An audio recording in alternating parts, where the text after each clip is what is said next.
قرآن شریف کی آیتیں، میرے نبی کا کلمہ، درود شریف، اللہ کا نام ہم قبروں پہ لکھ رہے ہیں، جائیں پورے ملک کے روڈوں پہ تختیاں بنا کر گھس رہے ہیں، ان کا پانی گٹروں میں جا رہا ہے۔ آئیں ذرا شہر کے قبرستانوں میں جب لوگ جنازے لے کے قبروں میں جاتے ہیں، کہیں قرآن شریف کی آیتوں پہ جوتے، کہیں کلمے پہ جوتے، کہیں اللہ کے نام پہ جوتے، کہیں درود شریف پہ جوتے، بکریوں جیسے کتے گھومتے ہیں قبرستانوں میں۔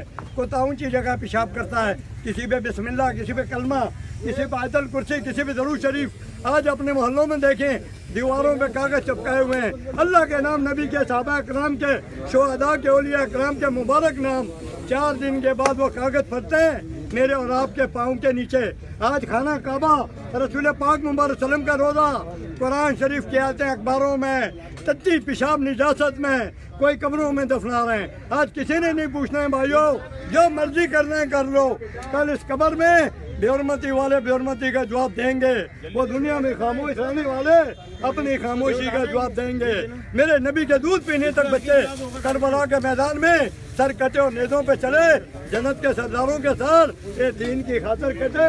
یہ دین اتنا سستا نہیں ہے، لاکھوں دفعہ درود سلام بھیجیں رسول پاک مبارک صلی اللہ علیہ وسلم پہ، جن کی دعاؤں کے صدقے ماں کی گود میں مفت کلمہ ملا۔ بھائیو، جنت مفت نہیں ملے گی جب تک میرے نبی شفاعت نہ کرے، ہم جہنم سے نہیں بچ سکتے۔ ہر بھائی کم سے کم زبان سے کہہ دے دین کی بے حرمتی نہ کریں، باقی کام جانے اور اللہ جانے، آواز میں ہم سب کی پکڑ ہوگی۔ اللہ پاک